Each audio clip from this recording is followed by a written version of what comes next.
Hello YouTube. This is fun.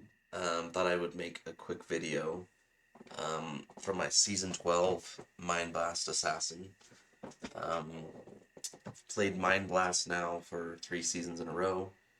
Logged about a couple hundred hours playing this build. Um, I feel like I've come to know a lot of the ins and outs of best way to play it, gear to select, and figured it'd be good for me to make a quick video or more detailed video as far as my thought process, my thinking behind the builds, for gear selection, playstyle, and yeah, instead of just showcasing a quick video of me just going through and killing stuff or doing different bosses, that I'd actually have a little more commentary. So, um, without further ado, this is my Season 12 Mind Blast Assassin. So, we'll first start with gear. Or actually, maybe let's start with stats. That'll probably be better.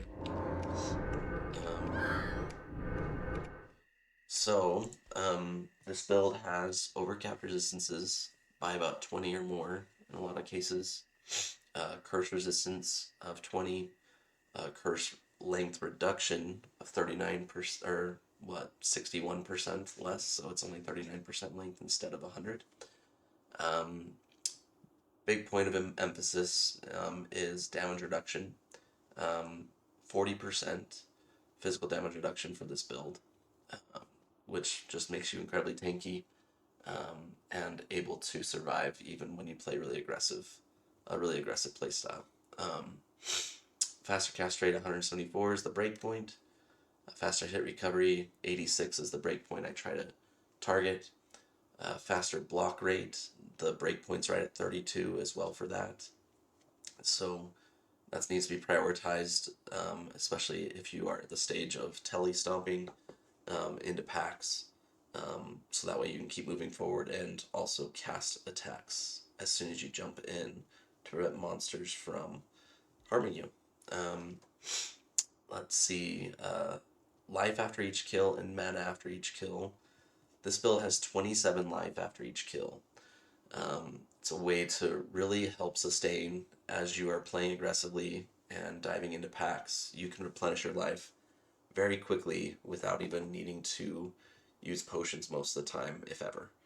And I would say mana after each kill between 5 and 7 is a good number to target. Um, that way you can just have full sustain without ever having to worry about potting for mana. So, also have 164 magic find.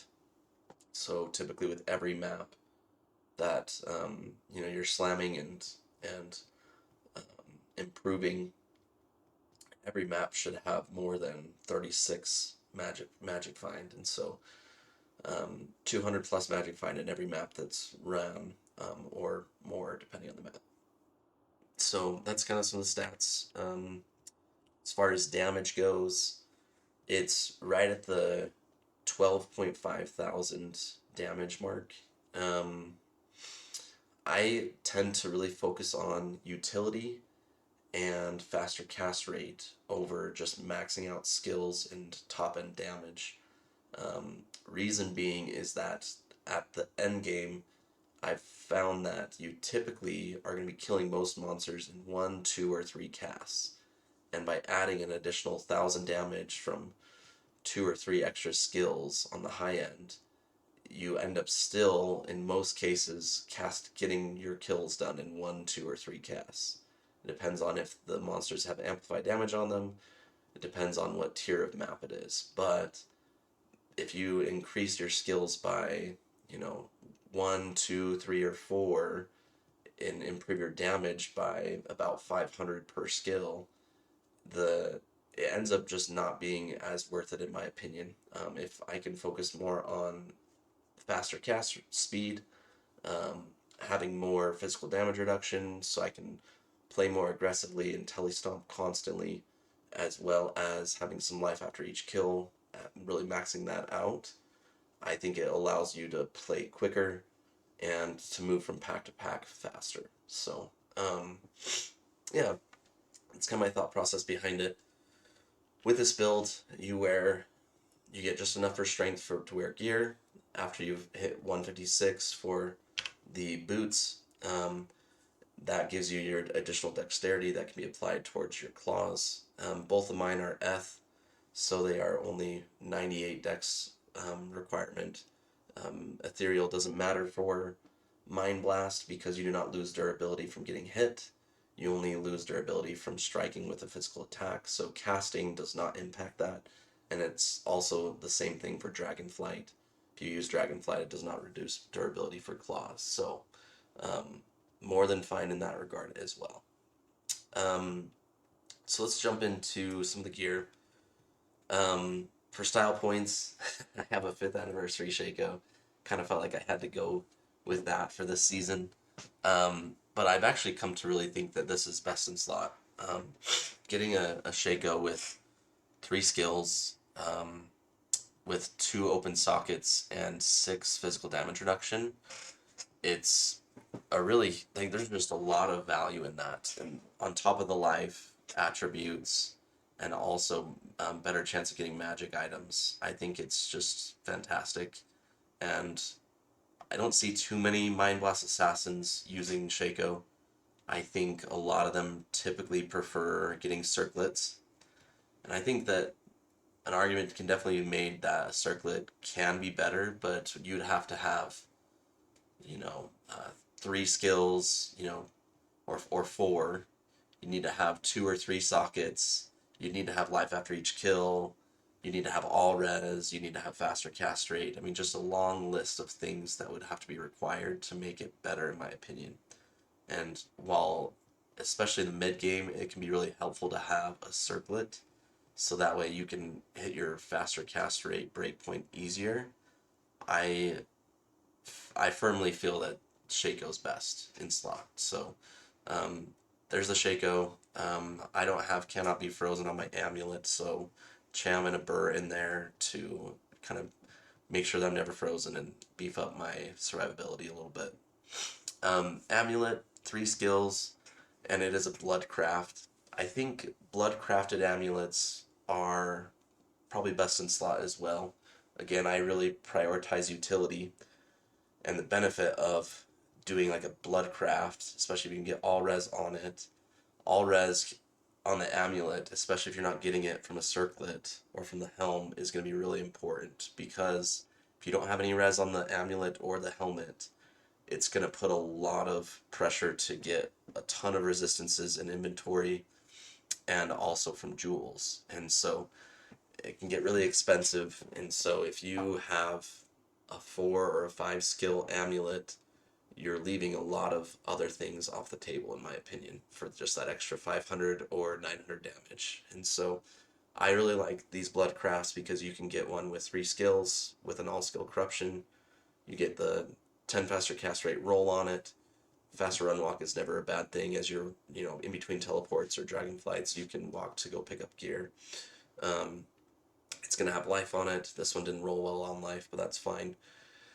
What I will say, and also blood crafts always have life after each kill, and again, I really prioritize that, and I think it's important. So, getting that makes a big difference, in my opinion. Um, so, in the end, this amulet definitely could be better. Instead of getting an all res desecration, you'd probably would prefer to get 2 all skills with an all res already on the amulet, or you'd prefer to get Cannot Be Frozen or max all res. But I spent all my money on this Shaco, and that's probably going to be something that I'll try to upgrade over the next little bit as I keep pushing this character to 99, because I've never had a 99 character before. So it's probably the last final goal, either that or I'm going to try and do Rathma and Lucian with this build. So continuing on, Enigma, there's really no other replacement. I've thought a lot about doing different builds, especially with Dragonflight cooldown being reduced this season. Like, would it be an option? Um, you you really just need as much mobility as possible on this build, because this is probably the only assassin build that uses fade and not burst of speed. And so when you don't have that extra run walk speed, you can, to keep up with some of these other builds that are pushing maps really quick, you need to have teleport, and you can't rely just on dragonfly, and have moments in between maps where you don't have a monster to dragonfly to. So Nigma's kind of really the only best in slot option. If you're doing some bossing like Rathma, you're going to be looking to do an Natalia's armor. But even when I did a T2 declone this season, as you can see, I have the red R there. I used Enigma in my build because that extra mobility actually made a huge difference and was what allowed me to finally beat declone with a Mind Blast Assassin. Um, so yeah, Enigma can't be replaced. It's best in slot. Gloves to get to 174 faster cast rate. I think 30 faster cast rate on Occultist is going to make the most difference, or it's going to be the best in slot. Reduced curse duration is really the only thing that you're really focusing on here. If you can get over 30, that's great. The hit blinds target can come into play when you're dragon fighting into packs. You'll see like a ball over monster's head when it actually connects, and they no longer they're blinded temporarily. So it's kind of nice. Adds a little more survivability as well, but it's not really biggest thing. These are pretty expensive. So train gloves or mage fist with 30 faster cast rate are also viable options as well, but I think this is probably best just due to the curse duration. Um, I am rocking two constricting loops again because of the life after each kill. I'm having both of these instead of trying to get skill rings with faster cast rates. I get 12 life after each kill from just these. The strength really helps to wear gear because we got to wear 156, and that just saves more stat points that we can use towards life. And then I'm using an Iraq with 18 faster cast rate. Um, to get to 174, I decided that, well, they introduced charms that have faster cast rate now. So with that, you can, instead of getting a faster cast rate slam on the belt, you can now, it opens up more options. I chose to do max res instead of physical damage reduction because I was already at 40 for that. Just adds a little more survivability. But again, one all skill is best option for sure. Um, and then Shadow Dancers with a physical damage reduction slam. I don't think there's really any other slams that you'd want to consider. I guess max res are always nice, but or life after each kill. But I personally really like physical damage reduction here because I can just get so much life after each kill in other slots. Um, Look at my claws here. I have two 30 faster cast rate slammed, -8 phys res claws. The jewels in this one are just kind of ridiculous. It's two 3 life after each kill, 2 mana after each kill, and then they have a single res on them as well.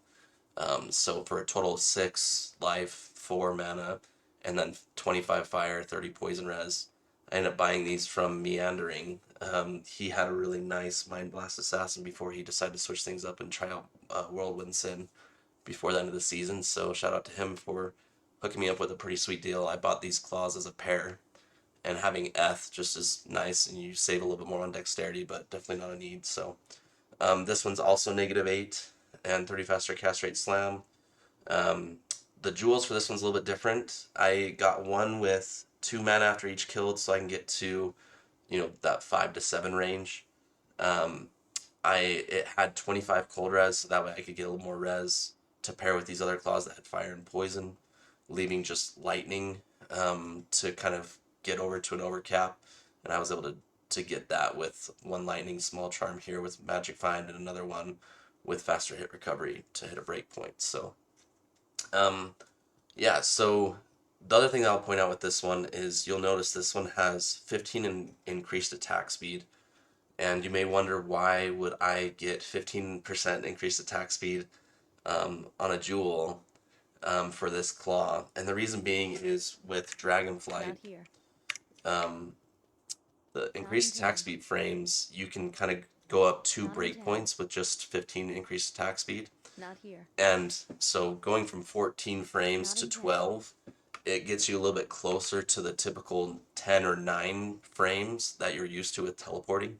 So if you are at 14 frames, you don't have that increased attack speed, you can dragonfly into monsters, and it just feels like it takes a while before you get your first cast off to prevent monsters from attacking you.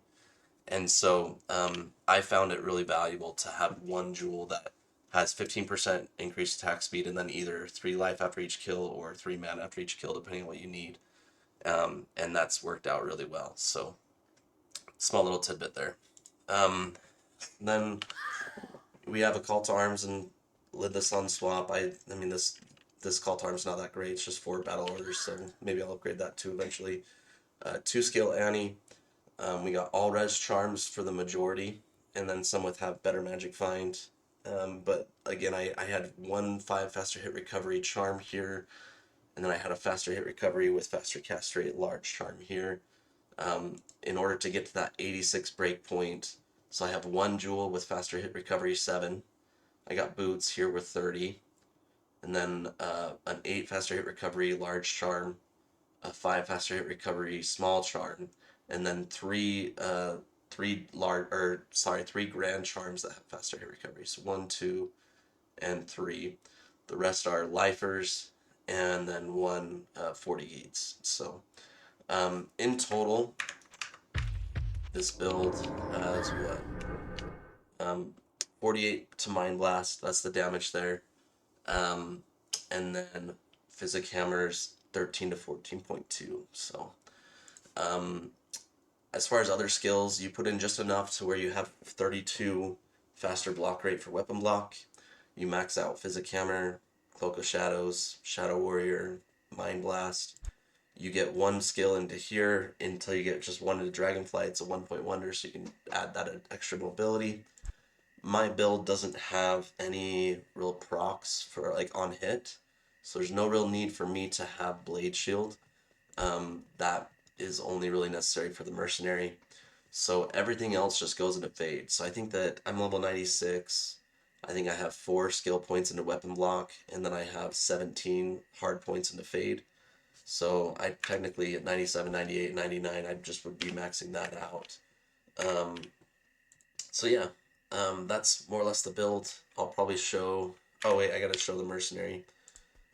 Mercenary I'm still tinkering around a little bit with, but the main goal is you want to have 50% physical damage reduction, and then, you know, make her as survivable as possible. So I really like Vampire Gaze. You get the life stolen per hit. You can get some couple sockets in it, the physical damage reduction, then also the magic damage reduction makes a big difference. I just put 2 ums in it to give her 30 all res there. And then I have this Anvil Guard strap. This new bolt here significantly makes a difference to help improve Act 1 Mercenary survivability. Having that, 1, there's Pierce on it, there's chance to cast Amplified damage when struck, and then there's also physical damage taken reduced by up to 18%.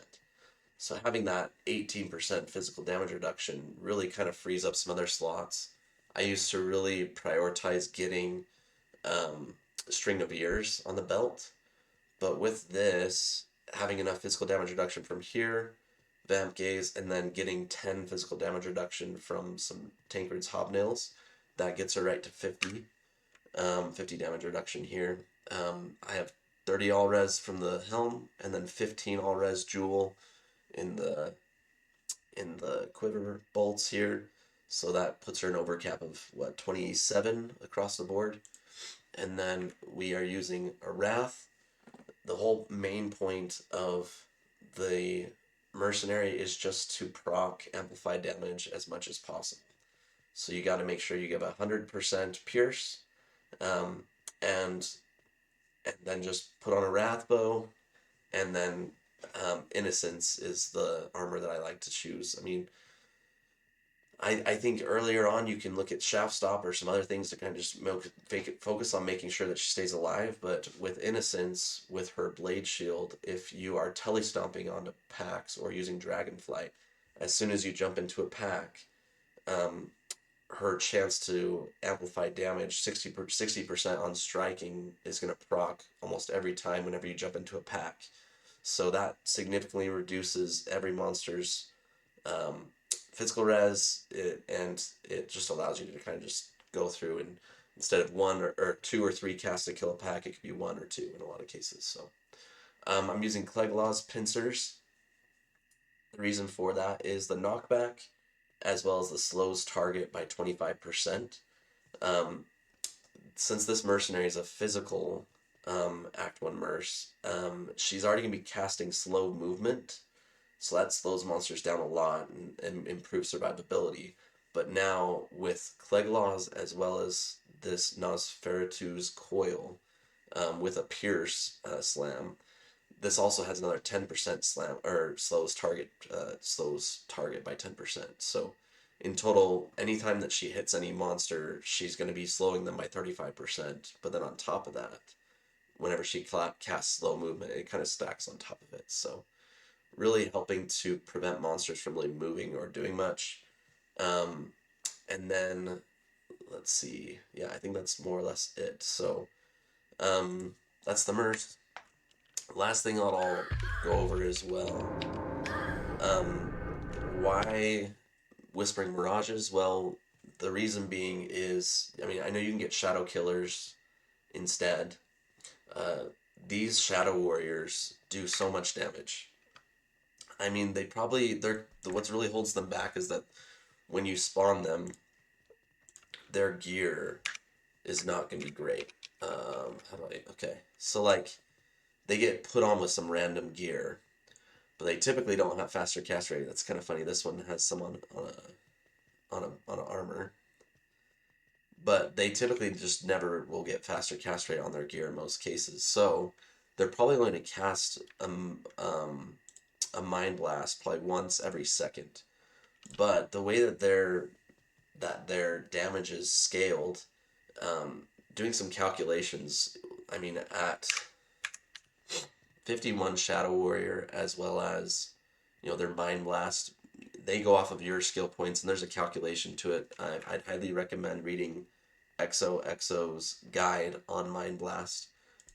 He goes into even more detail in a lot of things, but in short, I mean, with my skills being at 51 Shadow Warrior and 48 Mind Blast, their Mind Blast damage is around 21,500.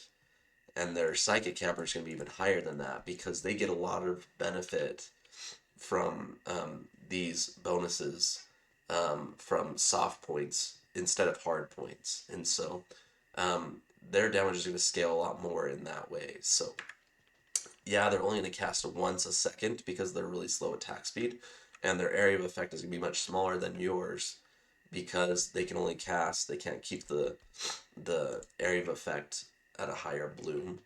But when it comes to single target damage, like when you're doing bosses on maps, or even when you're doing bossing, having Shadow Warriors that can do some significant damage and also tank damage make a big difference. So it, because of that, I think it makes a lot more sense instead of having one Whispering Mirage and one Shadow Killer, and having just two Shadow Warriors. It's the end game is definitely going to be more geared towards having two of these Whispering Mirages and having three Shadow Warriors. So I will say though, Shadow Killer is a really strong and viable weapon, especially in the mid game. You can get extra faster cast rate. You get a couple more skills. You also get the proc for Frost Nova when you're telestomping in. So if you have Blade Shield at that point, maybe in the middle game when you're kind of still gearing out and chasing end of the best gear out there, I think Shadow Warrior is great. I think I actually used a Shadow Warrior when I killed Deep Clone in tier 2, just getting more all res and also having, because I used 40 faster cast rate with 2 open sockets, and I put 2 all res jewels in it because I didn't want to have to resocket my Whispering Mirage Claws for more res. So, but it worked out great, and I think it's a good viable option as well. It's just not the end game gear. So um, enough talking. It's what now been almost 25 minutes, so goodness. I did prep this map just so that way I kind of highlight um, me just going through a map and kind of what it looks like. Again, I really prioritize trying to go as fast as I can. to kind of showcase the speed a little bit, I'm going to try and just not focus on looting, just focus on going from pack to pack, you know, alternating between blinks and dragon flights, just to see really how fast we can go through this. In a lot of cases, I think one thing that is actually nice about Mind Blast is that in most cases you're going to be looting while you're going. I know there's a lot of builds that, you know, their main goal is just to kind of go as fast as possible and then they loot later. And what's nice with this is as soon as you make a cast, you know, the cast hits an area of effect, and it's an attack that's going to hit every single time. So as soon as you cast it, a monster dies. You can see what the loot is, right? There's no damage over time effects. You don't have to wait for them to slowly die as you run past, and then have to go back and pick up loot. So it's a really nice other feature that I really like about this build. I think it makes it really competitive as far as just going out and farming normally and picking up gear and continuing to build your character. So, alright, so I'm going to make a new game just so we get a reset timer, and I'll just, that way we can kind of just show how fast we can go through this, and hopefully I don't play like an idiot and it actually looks okay, so we'll see. But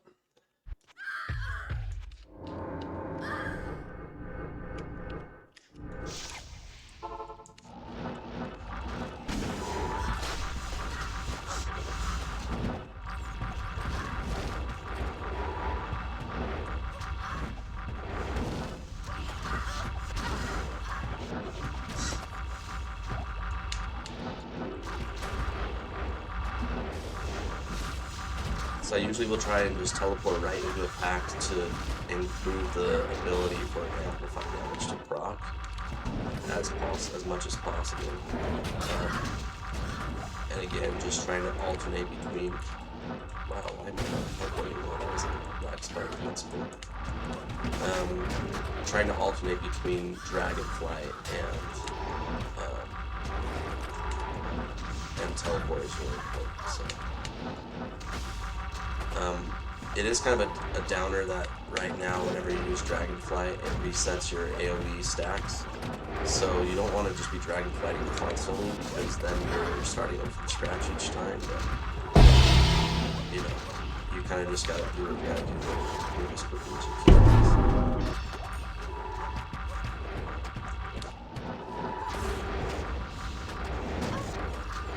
Just keep it going. And you'll notice my Merc like never really loses health. You know, she's super tanky. She's got 50 physical damage reduction. You know. And we also have the 3 Shadow Warriors near us that really help to mitigate a lot of, you know, damage that could be coming in. Shadow Warriors take advantage of weapon block. They get, you know, tons of life. It's over 3,500, and they also get their resistances up to almost 90, I think. So they really just never die, especially when mapping. Maybe when you're doing bosses, they definitely do. But it's pretty nice that they just constantly never die. So.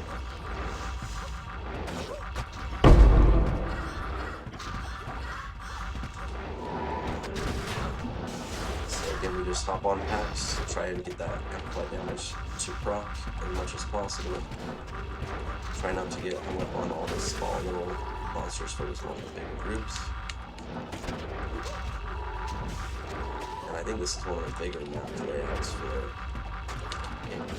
Ancestral Trials that's coming up.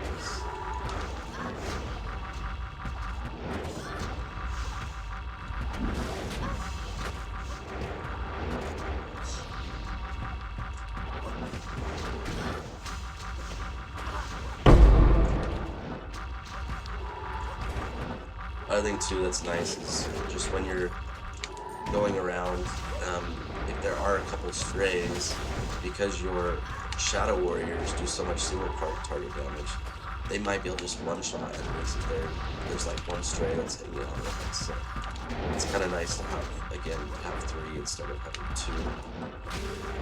They really help to clean up the small guys that are shooting.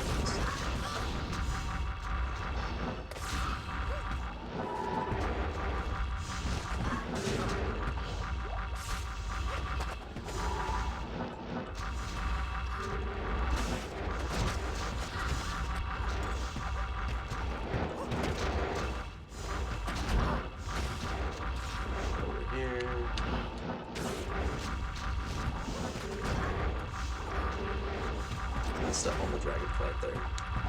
Not always perfect, but...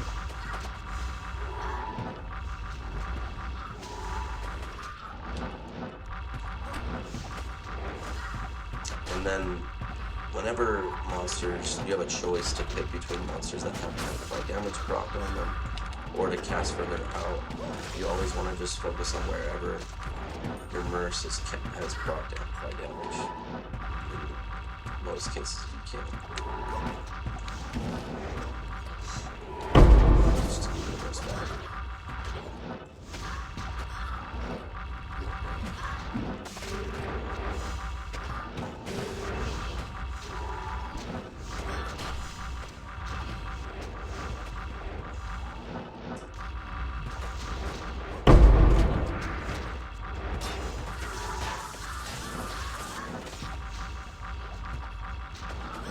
So we got the curse on us. It's kind of bummer, but it happens with this map. But so it's nice that we have curse reduction, and we just kind of go through. Gotta always have to see what time you finish that.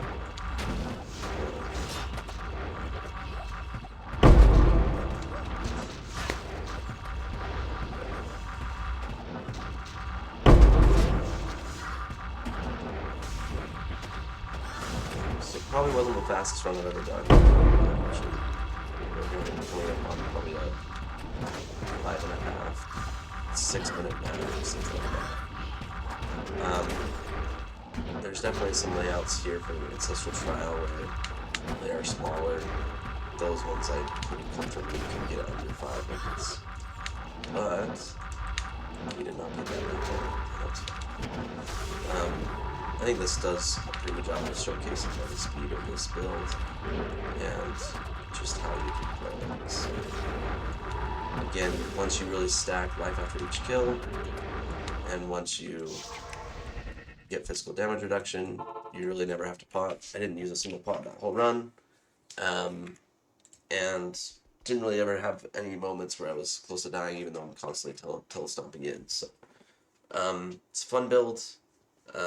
Really enjoy it. If you have any questions, feel free to leave any questions in the comments.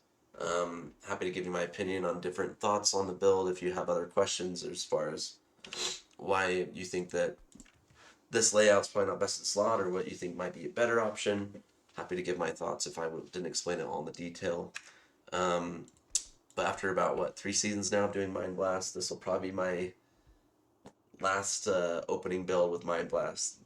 Upcoming seasons, I'll probably finally branch out and try something different. So, but it's just such a fun build because it's so versatile. You can literally run any map. You can do dungeons by yourself with this build by switching between Mind Blast and hitting physical immunes with Psychic Hammer. You can do every boss in the game with this map just by altering a couple different things. Rathma, Lucian, Declone. It's all viable, all able to be done with Mind Blast. So, fun build, and hope you guys enjoyed this 30-minute slog of a video. Longest one I've ever done, but hope you enjoyed it, and if you play and you're part of the Project Diablo 2 community, I will probably see you around. Thank you.